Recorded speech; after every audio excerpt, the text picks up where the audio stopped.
I just found out that my husband is the fifth prince of the current dynasty. His grievances have been cleared, and he is returning to the capital today. The one who came to pick him up was his fiancée, the legitimate daughter of the duke's household, Shitang. Only those recorded in the imperial jade register are considered princess consorts. Our marital bond holds no weight.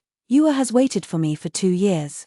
She is willing to grant you the status of a noble concubine. That in itself is a great concession. He told me to pack up and go back to the capital with him in a few days. I don't want to go to the capital, he said impatiently. Where else can you go without me? He didn't know. I have other places to go besides the capital. Father sent me the customs pass. I can now trade beyond the border. From this point on, the sky is high and the sea is wide. We part ways with mutual joy. Hello, everyone.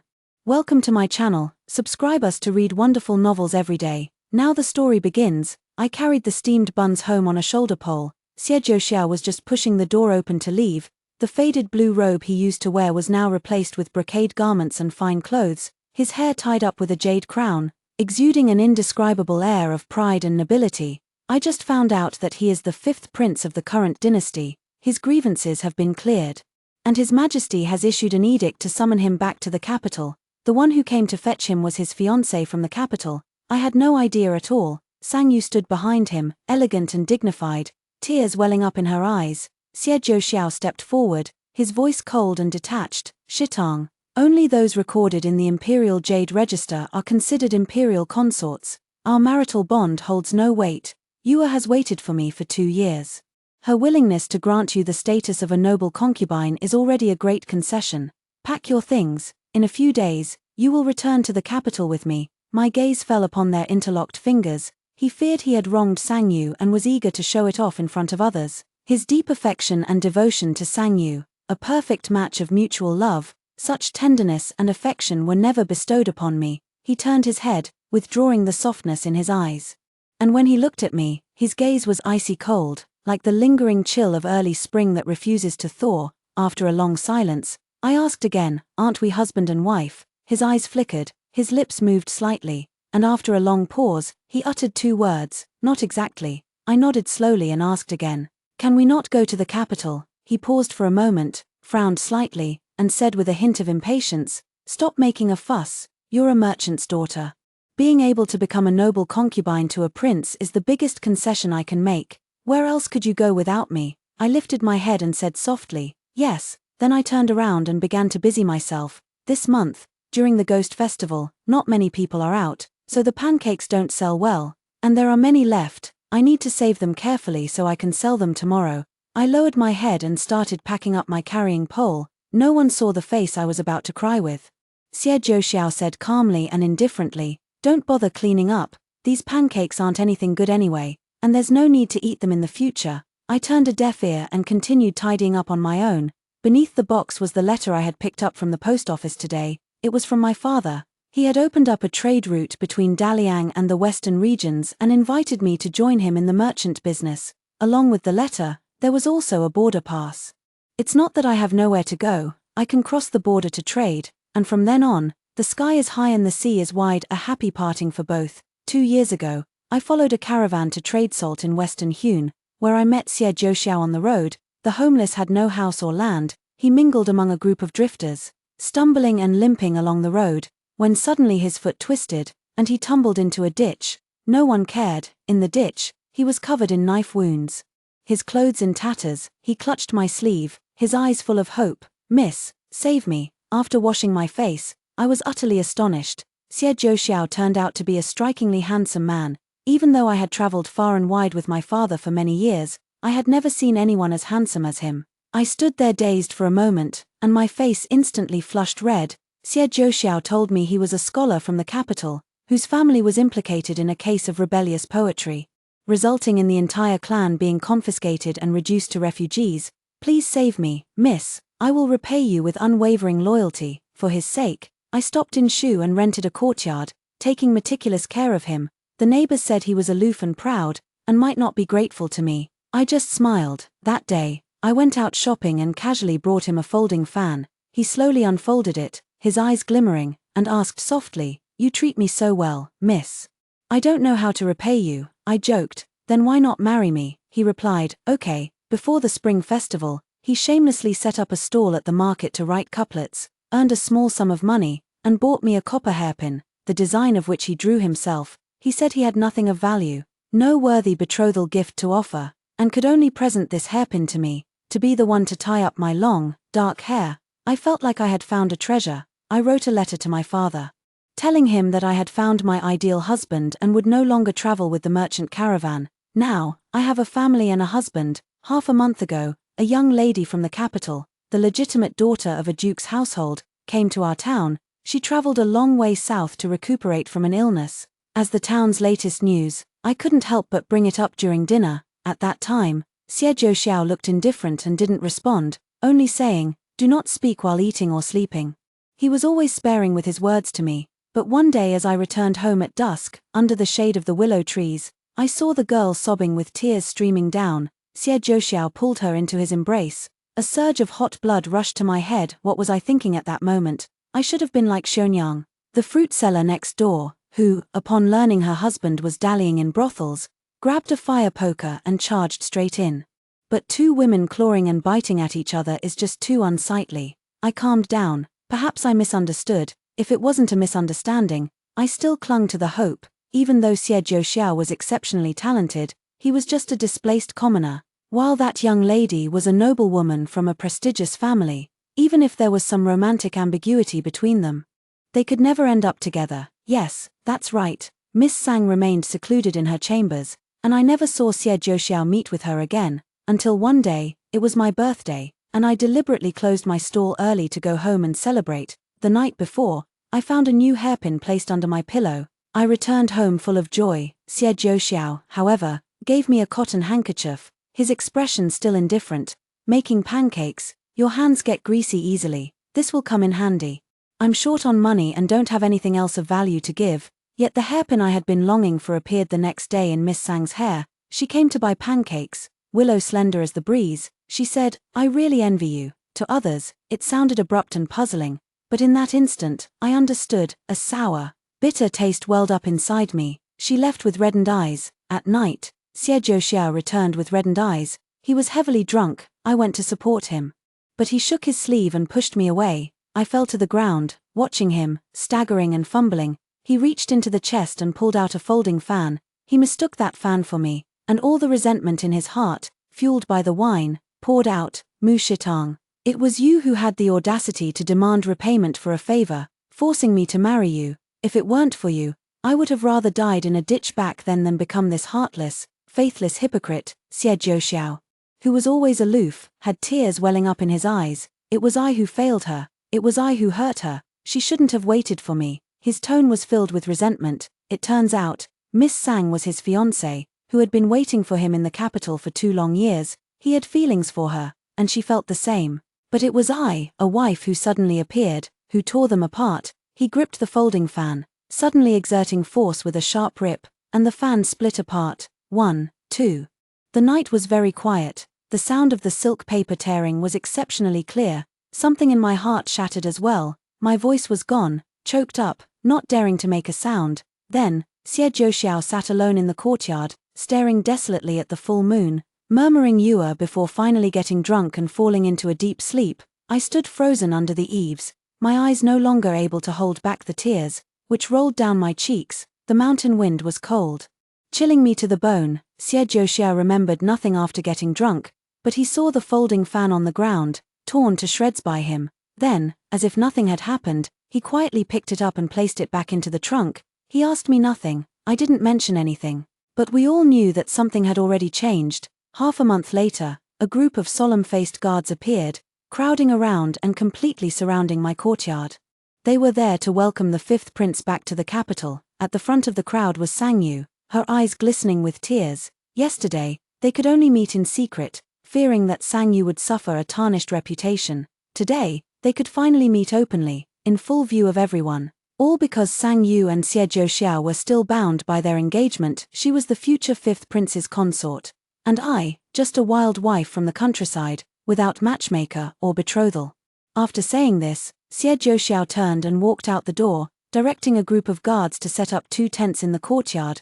One was for him, and one was for Sang Yu. He said, Give me a few days to pack up, and then we'll return to the capital together. Sang Yu won't go back to her duke's estate villa. She'll stay here and wait for me. From that day on, Xie Zhouxiao never entered my room again. This was just as well. He would not know that I had written to father. In 5 days, I would leave the city, and in just half a month, I could meet him at the Western Pass. I set down the pen and tucked the letter into my sleeve. At that moment, Xie Zhouxiao entered with a grim expression. Sang Yu followed timidly behind him, her face pale and ashen. Xie Zhouxiao was furious, his tone icy as he demanded, "I told you to stop making those griddle cakes, didn't I? Do you know how greasy they smell? It makes you nauseous." Behind me was the kitchen, the stove still warm, with minced meat simmering and its aroma wafting far and wide. When I saved him, the first meal I gave him was griddle cakes. His eyes lit up, saying it was the finest delicacy he had ever tasted. He praised my good craftsmanship, skilled in making money, and adept at managing the household. He said he would never get tired of it in his lifetime. I paused for a moment. Sang Yu's face turned pale. She covered her mouth with a handkerchief, and repeatedly retched and vomited. Xie Zhouxiao felt heartache, and grew even angrier. He ordered me, "Quickly put out the stove." Cold, hard, and resolute, I refused. I still needed to sell a few more days of steamed cakes, to save up a bit more travel money. "The North Frontier is very far away," I said with a blank expression and a firm tone. "This is my home. If she doesn't move in, she won't be able to smell it." "Right." Sang Yu frowned, her willow leaf brows furrowed, revealing slightly reddened eyes as she gently tugged at his sleeve. "Fifth brother, please don't make things difficult for Miss Mu. It's my fault. Although I've been in Sichuan for a while, my health is weak, and I must be having trouble adjusting to the climate. I should go back to the villa and wait for you." Xie Zhouxiao's expression grew even more unpleasant. "She has no right to send you away. Such a small matter. Do you think I can't protect you?" Sang Yu's eyes flickered, and she bashfully lowered her head, blushing at his subtle yet unmistakable defense. I clenched the letter in my sleeve. In the heat of July, it made me feel a chill throughout my entire body. She was gentle and kind. I am the aggressive villain who drove the mistress away. Whatever, it's only a few days. It doesn't matter if there's less silver. At worst, I'll just sell this house and never come back to Sichuan again. I didn't say a word, tacitly agreeing, and then stepped over the threshold. "Where are you going?" As we passed each other, Xie Zhouxiao stopped me. I looked up and said calmly, "I'm going to deliver a letter for father." "Is that not allowed?" He released my hand. He was not interested in the contents of my letter. He thought I was going to tell father, assuming I was the noble consort of the prince, enjoying a life of luxury and privilege. The letter was sent out, and it went smoothly. When I returned, the aroma of the steamed buns had long since faded. The chickens and ducks in the backyard had been given a large basket of them and were happily eating. In the stove, Sang Yu's medicinal stew was simmering. I was alone, packing my belongings, cotton clothes, cloaks, fur boots, all sorts of things, a jumbled mess, just as I picked up a blue robe and was caught in a dilemma. Xie Zhouxiao walked in. He frowned. "The prince's residence has everything. No need to bring these shabby things." I pursed my lips and asked, "Not even this?" Xie Zhouxiao glanced at the clothes in my hand, his expression indifferent. He didn't remember. Xie Zhouxiao developed a chronic illness during his exile and became particularly sensitive to the cold. Last winter, she was so cold that water froze instantly. Even wearing cotton-padded clothes felt insufficient. I trekked through the snow up the mountain, obtained 2 wolf pelts from a hunter, and by the time I descended, my legs were nearly numb from the cold. Then I stayed up several nights in a row to make him a set of winter clothes. On the cuffs, I embroidered 2 clusters of green bamboo. I didn't know how to embroider. I learned shoe embroidery for him. Xie Zhouxiao's lips twitched, his face showing nothing but disdain. I smiled and set the garment aside. At that moment, Sang Yu walked over, her voice as melodious as an oriole's. "Fifth brother, look, this is the finest silk from Jiangnan. Could you help me pick which color looks best? This fabric is light and soft, quite rare to find." Sang Yu stepped in gracefully, now that she no longer had to endure the smell of cooking pancakes. Her complexion had become rosy. Standing beside Xie Zhouxiao, she looked like a delicate flower. She noticed my expression and timidly fell silent. She timidly asked, "Fifth brother, have I come at a bad time?" With that, she glanced at the men's clothes spread out on the table and explained, "Miss Mu, you may not know this, but the attire of imperial princes follows strict conventions. Not just any clothing can be worn casually. Wearing these out in public might invite ridicule and embarrass fifth brother." My gaze flickered as I looked out the window. where the slanting sunlight through the green willows cast the two of them in a golden glow. Looking as perfectly matched as a pair of celestial children, both exuding an air of dazzling nobility, Xie Zhouxiao said, "You're from the countryside and unfamiliar with the palace rules. From now on, let Yue teach you these things." I smiled bitterly and replied softly, "I understand." Sang Yu gave me a gentle, considerate smile and said, "My brother has entrusted this to me, and I will do it well." Xie Zhouxiao's voice was full of affection. "Then I'll trouble you with it." After they left, I took out all of Xie Zhouxiao's clothes, personal belongings, and writing tools, sorted through them, and packed them into a trunk. If he doesn't want them anymore, so be it, I can still sell them for some travel money. Could you please inform the fifth prince, does he still want these things? I unfolded each item from the cloth bundle one by one. Xie Zhouxiao is a prince, bound by numerous rules, and now even meeting him requires prior notification. The guard cast a lazy glance and entered Xie Zhouxiao's tent. Emerging in less than the time it takes to drink a cup of tea, he said, "The fifth prince says he no longer wants the item. The young lady may dispose of it as she pleases." I nodded slightly. He didn't even look. Without hesitation, I hitched the donkey cart and sold everything to the pawnshop within half a day. Then I bought new things, big and small, in boxes. When I returned home, I came back fully loaded. All are winter garments, furs, and saddles, but no one showed any interest in inspecting them. The guards and maidservants did not even glance sideways. Only as I walked away, scornful murmurs drifted intermittently. Opportunities to rise from a branch and become a phoenix are rare. Suddenly becoming wealthy, who can control their hands and feet from buying things. Poor our young lady, having to call such a person sister from now on. I couldn't help but quicken my pace, leaving these words far behind me. Now, all I need is a good horse. The neighbor lady had always wanted my pancake recipe, so I sold it for 2 taels of silver, then hitched my little donkey and headed to the horse market. The horse market was bustling. Most of the buyers were traveling merchants looking for horses with strong legs and good stamina. After walking around, I finally picked out an unremarkable one and started haggling. The old man stroked his graying beard. "You have a good eye, miss, but this silver isn't enough. How about taking a look at another horse instead?" The old man pointed to a white horse not far away, but someone had already taken a liking to it. Sang Yu's delicate voice rang out especially clear amidst the noisy and bustling horse track. "Fifth brother, this horse is beautiful. What do you think?" Xie Zhouxiao, seated on another horse, leaned over with a smile, his face full of adoration. "As long as you like it, anything is fine." Sang Yu suddenly looked over. "Miss Mu."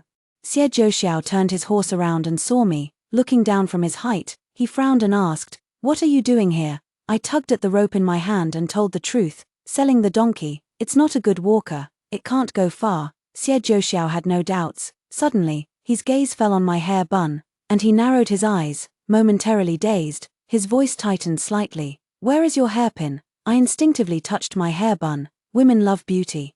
And over the years I've bought quite a few pieces of jewelry, but the copper hairpin he gave me, whether in the cold of winter or the heat of summer, I always wear it in my hair. I usually polish it until it gleams, without a single speck of rust. I looked up and said calmly, "Oh, didn't your guard ask you something?" "They're all cheap trinkets. Wearing them out would be beneath my status, so I don't wear them anymore." Hearing this, Xie Zhouxiao's expression turned displeased. A flash of annoyance in his eyes, as if gritting his teeth. "Cheap." Xie Zhouxiao dismounted and stepped closer in one swift motion. "That was my..." Suddenly, Sang Yu, who was nearby, cried out in alarm, "Fifth brother." The horse beneath her was startled and on the verge of throwing her off, but Xie Zhouxiao instantly turned around, grabbed the reins, and steadied the horse. Then he gently helped her down from the horse. Sang Yu was still shaken, her small face full of fear. "Fifth brother, this horse doesn't seem to like getting close to people. I'm a little scared. Let's go take a look at another place." Whatever he had wanted to say to me was all forgotten. Xie Zhouxiao's anger faded from his face, his eyes and heart fixed solely on Sang Yu, and he said to me ambiguously, "Forget it. What's sold is sold. Once we return to the capital, I'll have a gold hairpin made for you." Xie Zhouxiao turned his head, as if wanting to say more, but I had already turned away. Sang Yu tugged at his sleeve. "Fifth brother, look over there. That horse is beautiful. Didn't you say before that you would teach me to ride? I've waited for you for 2 years. You must teach me these next few days." Xie Zhouxiao finally snapped out of his thoughts and withdrew his gaze. After they had walked away, I turned to the old man. "Silver, plus this donkey of mine. Is it enough to buy that horse?" The shopkeeper looked at me. then at the donkey, nodded, and said it was enough. They were buying the horse to wander leisurely to the capital. I was buying the horse to head west through the pass.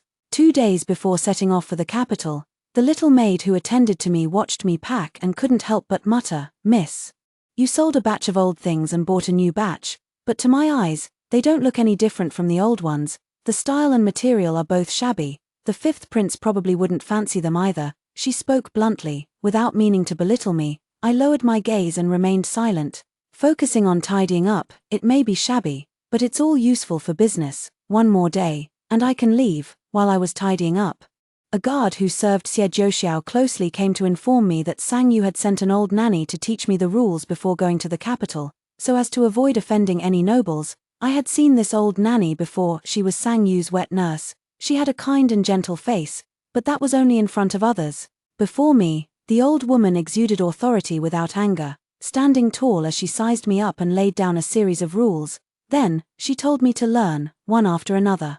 The bowls balanced on my head crashed to the ground. Only then did the old woman finally realize that I had no intention of learning. Her patience and the faintest trace of respect vanished in an instant. She glared at me furiously and scolded. "I am also an old acquaintance of Consort Rong. If she were the one teaching these rules, she wouldn't be as lenient as I am. I have only ever taught noble ladies from boudoirs, never a country bumpkin from the countryside.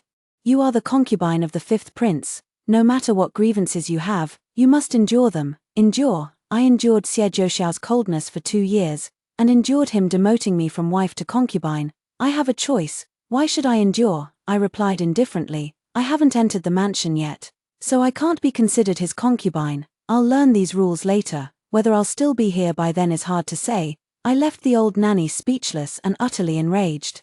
In less than half a day, all the guards and maids in my small courtyard knew that I was unruly and had dared to defy an elder of the duke's household. I stood my ground, unyielding, until Xie Zhouxiao stormed over to confront me. His face was dark as he snapped, "Mu Shitang, can't you be a bit more sensible and stop causing me trouble?" I lifted my chin, not quite understanding his meaning, my expression completely blank. These past few days, I've done everything he said without defiance.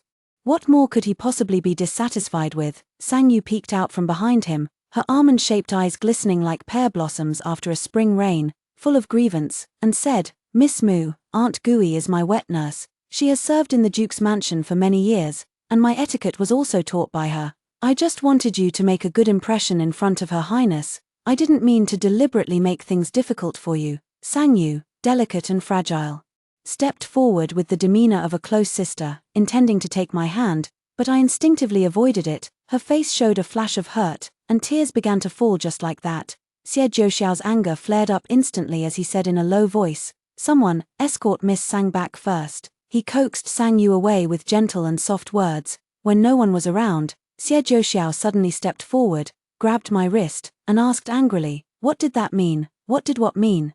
What do you mean by you won't be here then? If you don't follow me, where else can you go?" "We've sworn." The words were on the tip of his tongue, but he held them back. He was certain I had nowhere to go but to follow him. I lied without hesitation. That was just said in anger. He seemed to breathe a sigh of relief. Yet he still held my hand tightly, his grip so strong it hurt. His voice was icy cold, filled with deep disappointment. "Mu Shitang, you come from a lowly background. You weren't even qualified to be a chambermaid. I had to plead endlessly with my mother and at the Duke's residence just to secure you the status of a noble concubine.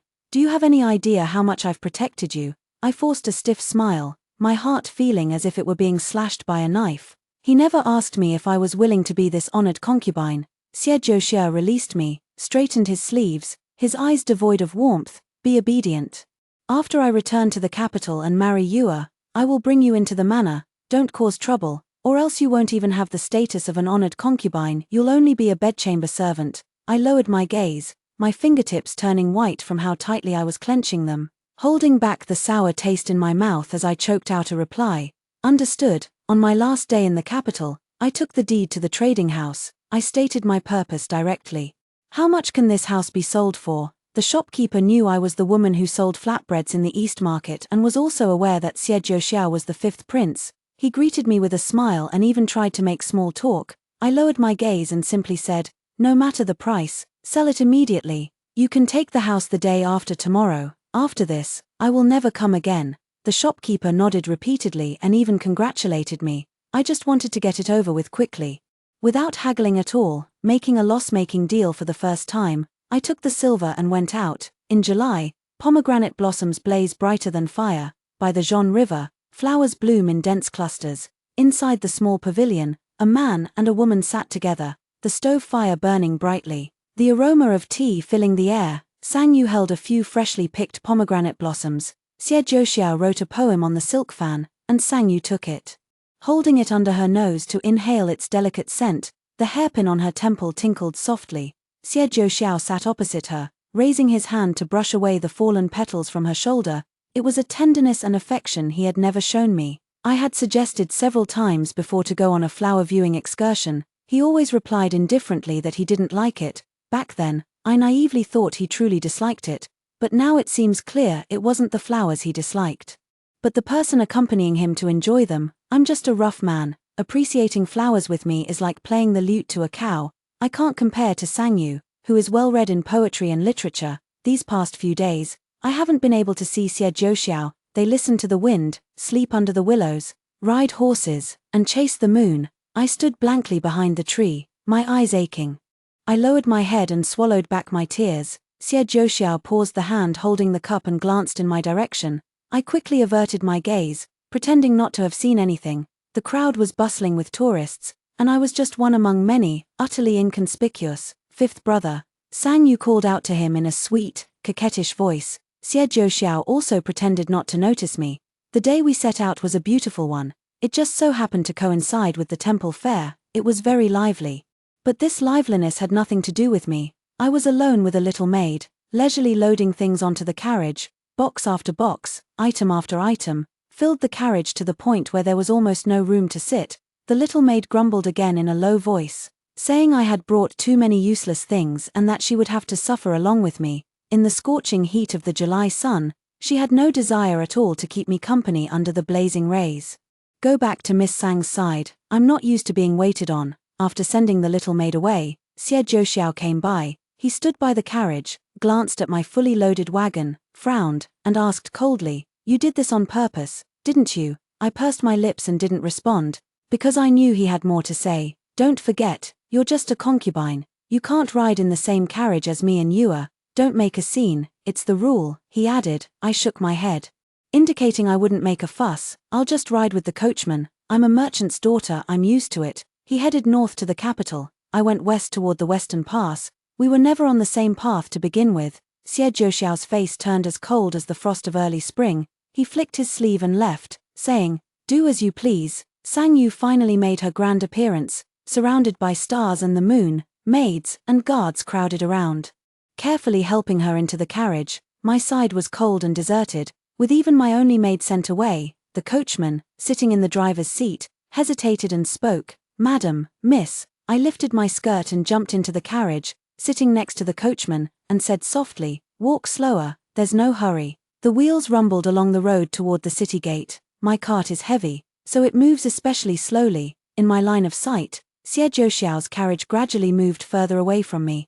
At first, he had the coachman stop and wait for me, urging me several times to hurry up so I wouldn't fall behind. The coachman patted his chest and said, "There's only one official road to the capital. You won't get lost." Sang Yu lifted the carriage curtain, revealing an excited little face, and said, "Fifth brother, let's hurry a bit. We might still catch the wheat blossoms in the capital." Upon hearing this, Xie Zhouxiao couldn't help but quicken his pace, and the horse moved faster and faster. The city gate was bustling with traffic, carriages, donkey carts, pedestrians, and porters. It took the carriage quite a while to squeeze through. Xie Zhouxiao did not notice that among the carriages following on the official road, winding like a dragon, not a single one was mine. Watching Xie Zhouxiao's carriage pull farther and farther away, the coachman whipped the horse. "Miss, hold on tight," but I took the reins and pulled out a silver ingot from my bosom. "Thank you for your trouble. I'll take it from here on my own." The coachman was hired, paid to do the job, and didn't ask any extra questions. He took the silver and jumped off the carriage. I turned the carriage around and headed west. On the official road leading to Chongyang Pass, my father and the other workers had been waiting for a long time. Under the scorching sun, they were all a bit restless. Father remained as composed as ever. "Here," I responded. "Amham." Then, Tears began to flow uncontrollably. He is usually eloquent, but at this moment, he seems somewhat silent. Under normal circumstances, he would have scolded me, but what's done is done, and there's no use in saying more. Father has always been broad-minded, not dwelling on the past but focusing on the future. Let's go, my daughter. Apart from the initial discomfort when we first set out a couple of days ago, I quickly adapted. We journeyed westward all the way, the great river roared, the high mountains stood majestic, and finally, we smoothly passed through Chongyang Pass. West of the pass, there are no old friends. Father excitedly said that now the two countries are on good terms, and a mutual market has opened. There are many good things beyond the pass, and this is our chance to make a fortune. Beyond the pass, there lies the desert's lone smoke, the long river's setting sun. I've seen westerners with green eyes, and the melons grown in the Gobi are so sweet they're almost cloying, standing on the sand dune. I felt as small as a grain of sand. Father walked over, spat out a puff of smoke, and asked, "Missing that person?" I shook my head. I'm so glad I didn't go back to the capital with Xie Zhouxiao. There, I would have been confined within four walls, anxiously wondering every day whether he loved me or not. But now, here, the sky is vast and the earth is boundless, with endless horizons stretching far and wide. My trivial worries and insecurities have long been tucked away in a small corner. I curved my lips into a smile and said, "Daughter is thinking, if we make a big fortune on this trip, will father be able to find me a stepmother?" Father coughed, daring to tease your old man now, but father said, "Buying me a husband, that could be considered." I neither confirmed nor denied it.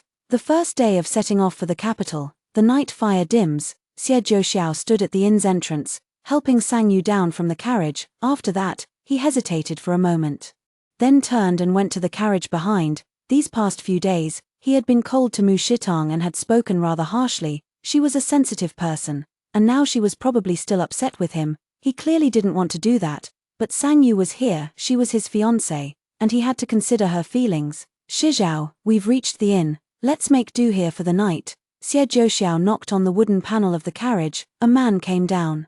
Xie Zhouxiao suddenly realized that the coachman was not the one he had hired, and the carriage did not belong to Mu Shitang. Staring at the wheel tracks on the ground, Xie Zhouxiao began to panic. Carriage after carriage passed by. He stood there at the door, looking at each carriage one by one, but none of them was mine. My heart grew more and more restless. I told her not to bring so many things, but she insisted. I said I'd buy them for her in the capital. It shouldn't have slowed down our pace. Xie Zhouxiao began pacing back and forth on the spot. The words seemed like a mutter to himself, yet also like a complaint to the maid beside him. The maid timidly lowered her head, not daring to speak. Sang Yu stepped out of the inn, somewhat displeased, and glanced at the old nanny beside her. The elderly woman slowly stepped forward. "Fifth Prince, I know you are concerned about Miss Mu, but after all, she is only a concubine. It is improper for you to wait for her at the door. If word gets out, I'm afraid it will be used against you. Forgive my bluntness, but your position is still unstable. You should prioritize the bigger picture." Sang Yu asked considerately, "Shall we send someone to look for her?" Xie Zhouxiao took a deep breath, his expression softened. He coldly tossed out a sentence, "She is only a concubine. Don't let her get too arrogant, otherwise, if she ends up walking all over you in the future, that would be my fault." Sang Yu curved her lips in a faint smile. The next day on the road, whether intentionally or not, Xie Zhouxiao slowed his pace. At night, camping by the roadside, Xie Zhouxiao turned and craned his neck. All was silent, with only faint starlight shimmering. He couldn't wait for her any longer. Xie Zhouxiao's gaze gradually turned cold as he finally spoke slowly. "Someone, go find her." Every word seemed to be squeezed out from between his teeth. Xie Zhouxiao's order was to search along the main roads and small paths all the way back to Pingliang town, urging the horses to gallop faster. The guards were efficient, returning to report their mission within a day. "Miss Mu has left." Left? What did she mean? Just two short words. Yet they struck Xie Zhouxiao like a blow, stealing his breath away. He was instantly flustered, his body swaying, almost unable to stand steady. "What trick is she playing again?" he muttered to himself, staring at the guard. He tightly gripped the hilt of his sword, his fingers aching from the pressure. The guard trembled as he handed over a letter. "That was what I left for the coachman. If someone comes looking, deliver the letter. If not, then burn it or throw it away. Either is fine." Xie Zhouxiao's hands trembled as he took the letter. His eyes flew over the words. There were water stains on the letter, drop by drop, blurring several spots, making it look quite unsightly, but it didn't affect readability. since I don't speak much, I began with a line of poetry, pure as mountain snow, bright as the moon between clouds. Hearing you are of two minds, I've come to bid farewell. I don't speak in a pretentiously literary way, my name is not on the jade register.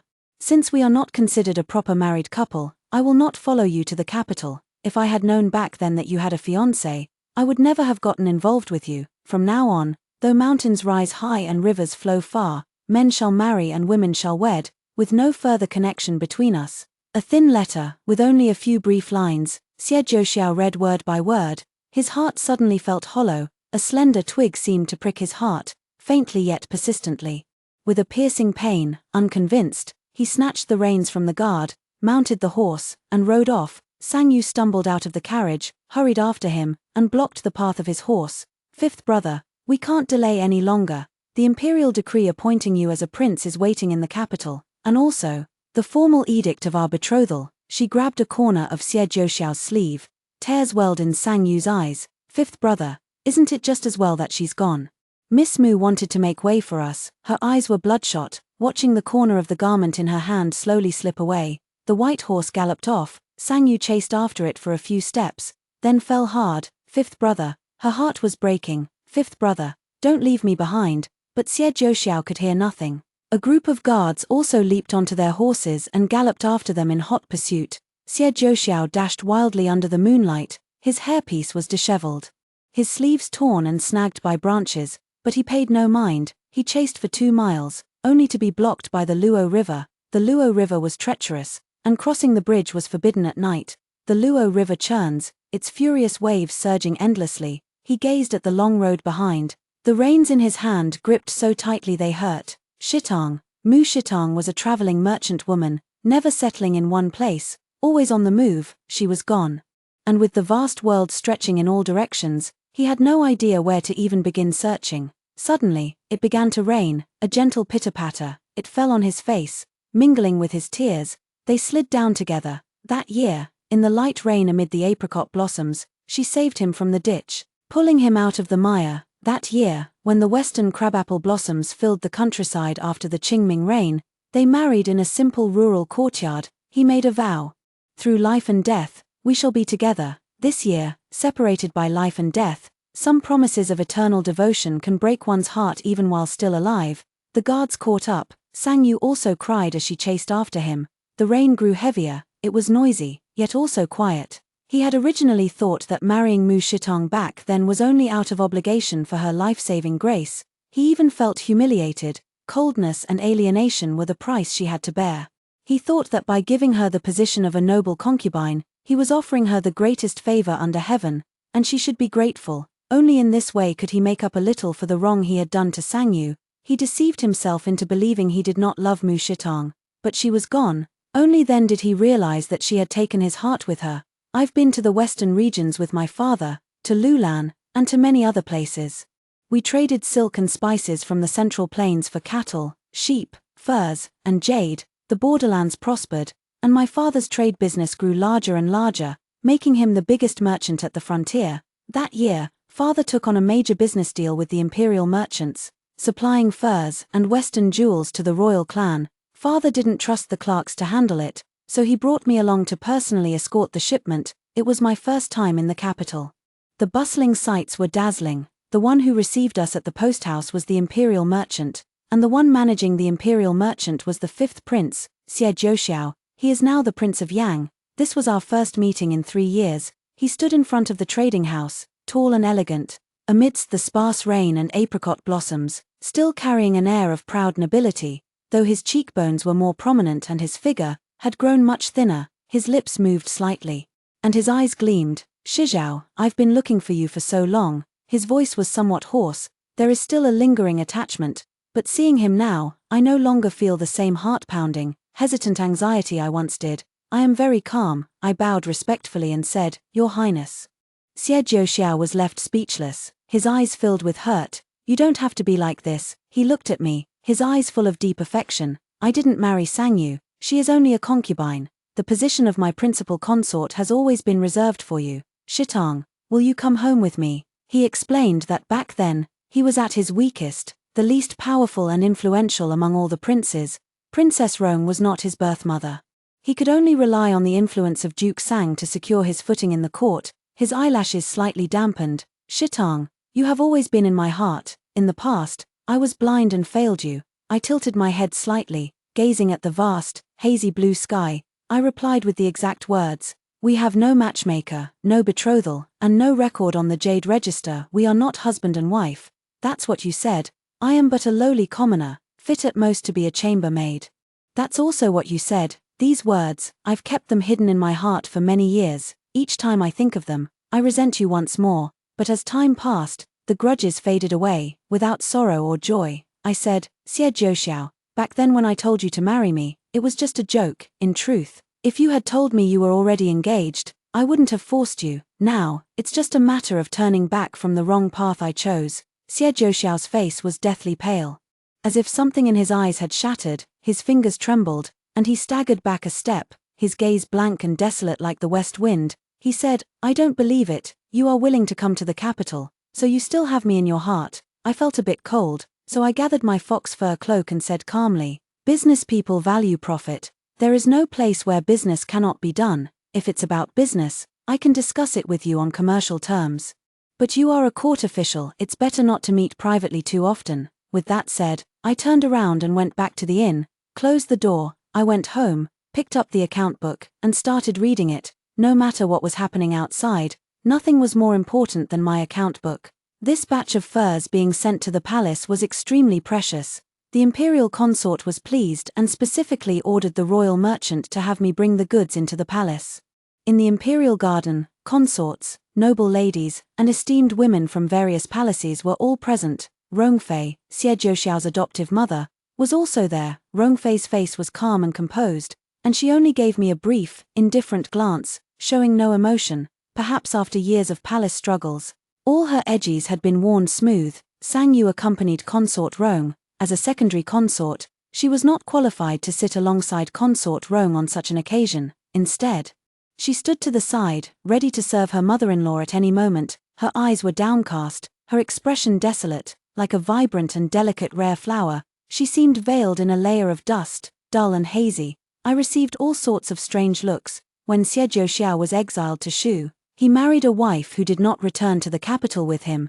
This was no secret. Sang Yu, who was originally the principal consort, became a secondary consort because of me. Some said she was petty and narrow-minded, unable to tolerate a concubine. Others said I, a commoner, was delusional to aspire to the position of a prince's consort. Some say Xie Jiuxiao is either deeply affectionate or fickle-hearted. All were sizing me up, yet, by tacit agreement, no one brought up the past. I paid no attention to these probing gazes and walked straight to the ladies of the various palaces, beginning to explain the items I had brought, source, texture, unique features.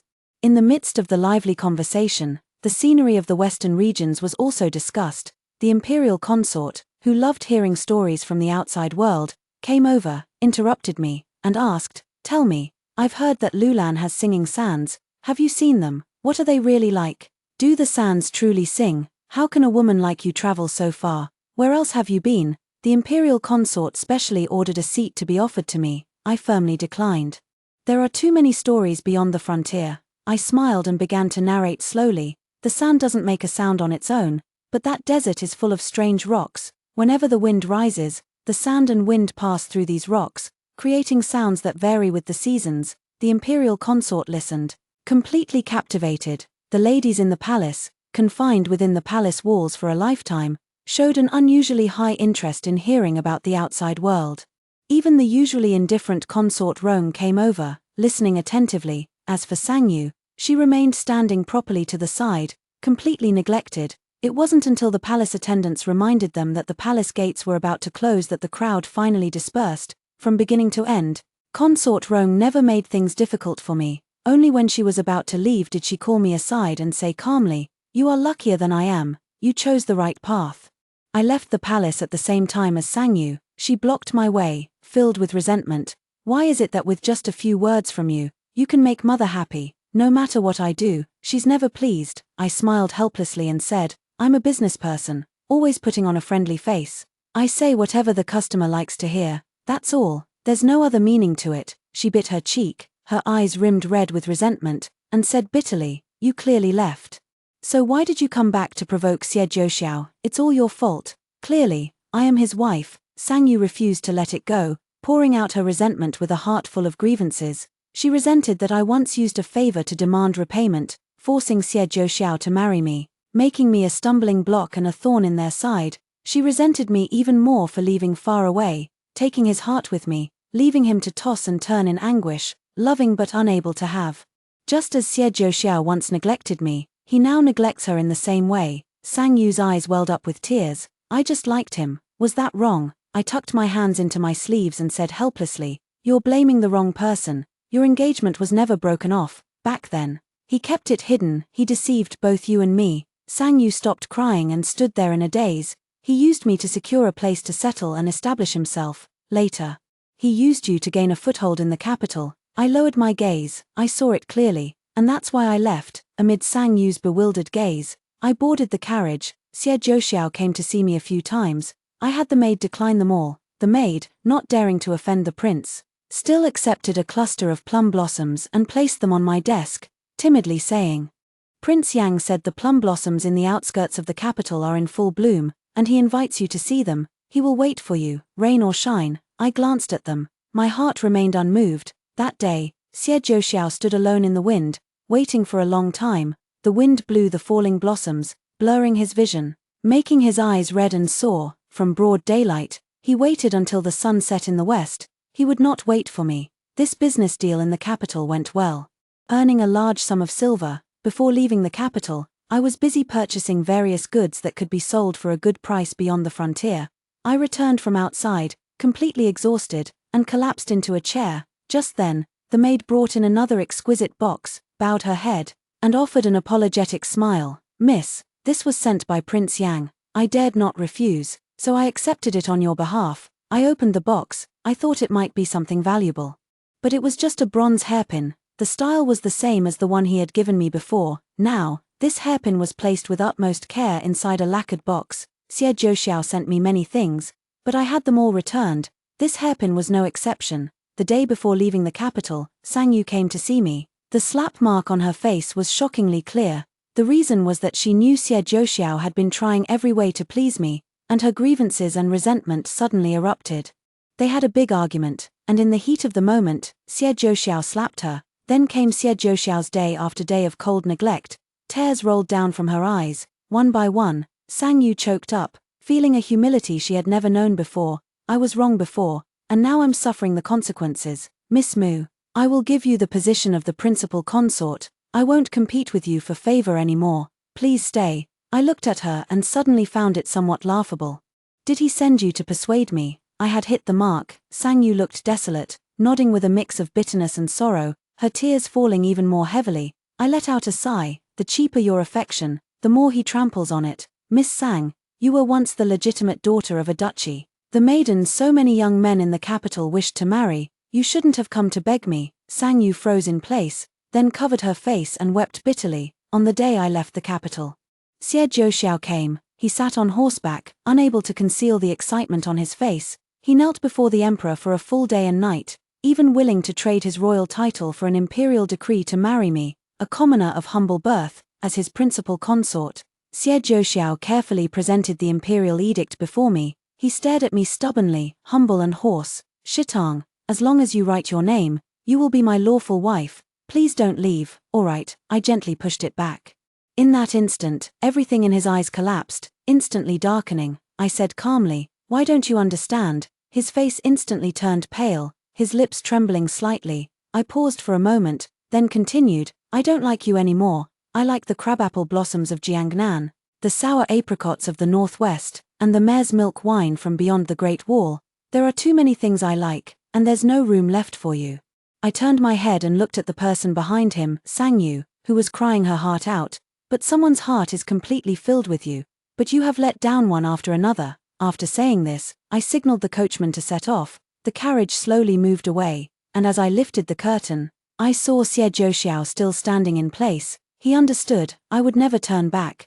This farewell might be our last. Several more years passed. Sang Yu finally got her wish and took the seat of the Princess of Yang. To ensure the continuation of the imperial lineage, The emperor suggested that the princes take concubines to bear children, but several princes refused, citing harmony with their wives. Only Xie Zhouxiao had 2 concubines chosen for him personally by Sang Yu. They were sweet and charming, with impeccable family backgrounds. Sang Yu was his youthful white moonlight, someone who had given her true heart, who had once used every means for him, vied for his favor, and had only him in her eyes and heart. She neither grieved nor rejoiced, welcoming the concubine into the household with proper etiquette. Xie Zhouxiao had originally thought Sang Yu would, as before, employ some petty tricks to refuse his taking of a concubine. He felt somewhat flustered. As long as you say you don't want me to take a concubine, I'll refuse the emperor. Sang Yu lowered her gaze and thought for a moment. Then smiled faintly, her tone light as a breeze. That would be heartbreaking. The emperor has many heirs. To stand out and maintain the prestige of Yang Manor, it is necessary to please those in power. In the face of such matters, romantic love is as elusive as a cloud. Xie Zhouxiao suddenly realized what he had lost. One thing after another. Even you don't love me anymore. Many years later, I went to the capital again for business. Xie Zhouxiao never appeared before me again. Instead, it was Sang Yu who specifically sought me out to reminisce about old times. The autumn wind howled, lifting a corner of her robe, exuding an air of noble grace. A faint smile graced her face, concealing both composure and ambition. Now, she is the most favored among the emperor's many daughters-in-law, clever, poised, and steady in her actions. She said she had found another way. Men are often fickle, especially those in the royal family. All she wanted was to secure her position as the legitimate consort and hold on to power firmly. That was something no one could take away from her.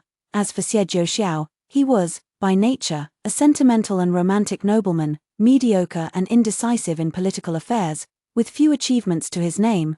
Gradually, he was overshadowed by the many princes. When others mention the Prince of Yang, they only think of the princess consort of Yang. I picked up the teacup, took a gentle sip, and we exchanged a knowing smile.